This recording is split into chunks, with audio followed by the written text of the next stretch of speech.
Bringing smiles to young patients at a children's hospital. If you're sick, start right now. Live from Television Park, this is WJBF News Channel 6 at 6. Well, good Saturday evening to you. I'm Kim Vickers. Thank you so much for joining us. Our coverage you can count on begins with the suspect in the hit and run that happened on May 28th, which left 27-year-old Morgan Gray critically injured, has been arrested. 37-year-old Quantarius Nelson voluntarily turned himself into deputies without incident. He's been taken to the Charles B. Webster Detention Center and is currently awaiting booking. Also in Richmond County, the Sheriff's Office needs your help finding a woman wanted for battery. It happened Saturday morning on Harvest Point Way. Law enforcement says Danielle Willingham has warrants on file and is known to drive a black 2016 Ford Explorer with a Georgia tag of SFN 6395. If you know where she is, you're asked to call the Richmond County Sheriff's Office. And the Richmond County Sheriff's Office needs your help finding a runaway teen. Zakiya Hampton was last seen at around 2:20 Saturday morning, leaving her home on Martin Road on foot in an unknown direction. She was last seen wearing blue and white pajama pants and an unknown color shirt. Anyone with information concerning Zakiya Hampton, please contact the Richmond County Sheriff's Office. And the big story this weekend, this heat advisories are in effect through Monday for much of our viewing area. Meteorologist Miller Hyatt joins us now with more. Miller, it's going to be miserable the next few days. Yes, very, very hot here. The hottest area we've seen so far this season, and we're just getting started today. All right, Miller, thank you. Well, a local team was crowned the winner of the Miss Ultimate USA Teen Scholarship Pageant. 17-year-old Reagan Rhodes of Thompson, the reigning Miss Georgia Ultimate USA Teen, took away more than just the crown. She also won Teen Talent, Teen Photogenic, and Teen Academic, as well as the spokesmodel for the whole senior division. Reagan also won the organization's Community Service Award with her platform, Reagan's Reach, which brings awareness to type 1 diabetes, literacy, and safe driving. Congratulations to Reagan. Well, curbside recycling is returning to Augusta. Starting August 1st, residents can register with Coastal Waste and Recycling. Service begins November 1st and includes pickup every other week. To sign up, visit coastalwasteinc.com or call the number there on your screen. A local foundation is giving back to the WellStar Children's Hospital of Georgia. Hannah McDonald has more on why this means so much to a particular Augusta family. Zayden Wright was a former patient here at the Children's Hospital, but sadly passed away in 2018. Now his parents want to continue his legacy by giving toys to patients.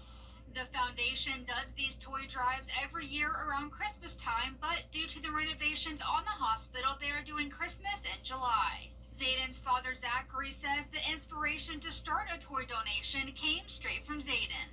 He had a giving spirit. He had got to the point where he would go through his toy box, and he loved to give away his old toys because he knew he was going to get new toys. And then by him being in the hospital and people gave him toys, it was just the perfect way for me to give back. Wright says he is thankful to the people donating their time to the foundation and everyone who gave toys. I hope that the impact gives some kid hope.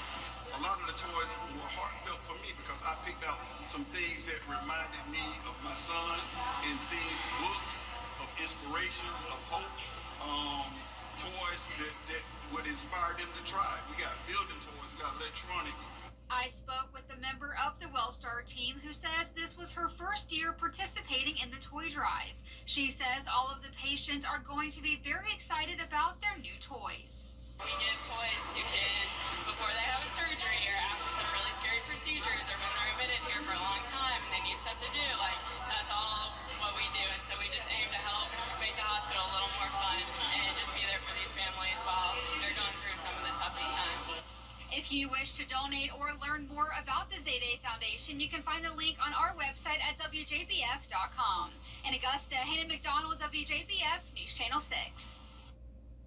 A new school year in Richmond County kicks off on August 4th. Many of you are buying school supplies for your kids right now. But if you can, please buy some extra so that the children living at the Salvation Army Center of Hope can have what they need for school. This month, Farmhouse Burger is hosting a school supply drive to help these homeless students. They're working to get the word out because so far, no donations have been made. The Richmond County Board of Education wants your input on the 2 finalists for the school superintendent. Dr. Melinda Cobb and Dr. Keith Simmons were selected as the candidates earlier this week. You can take a survey on the potential new hires on the school district's website. You have until Tuesday, August 5th to do so. The board plans to name their next superintendent the following Tuesday on August 12th. A new school year in the state of Georgia means new education laws are going into effect. The measures focus on school safety and a better learning environment. They include requiring all K-12 public schools to have an AED and an emergency action plan, mandatory CPR training for school staff, and required emergency drills. Schools must also have mobile panic alert systems, digital mapping of school grounds, increased mental health support for students, and a behavioral threat management team if a student makes a threat. Starting next week, drivers in Augusta can expect some lane closures along Broad Street. Beginning Monday, the inside lanes of Broad Street between 8th Street and 9th Street will be closed to traffic for construction on the James Brown Linear Park. At least one travel lane will remain open in each direction during this project. Drivers should expect possible delays in the area and are encouraged to use alternate routes if possible. The heat miser is in control now, but soon he'll be packing up his bags and out of here by next weekend with highs in the 80s. Details on the big cool down after the break. Weather headlines on News Channel 6, brought to you by Southpaw Roofing. The News Channel 6 mobile app is now even better. Download it today. Go!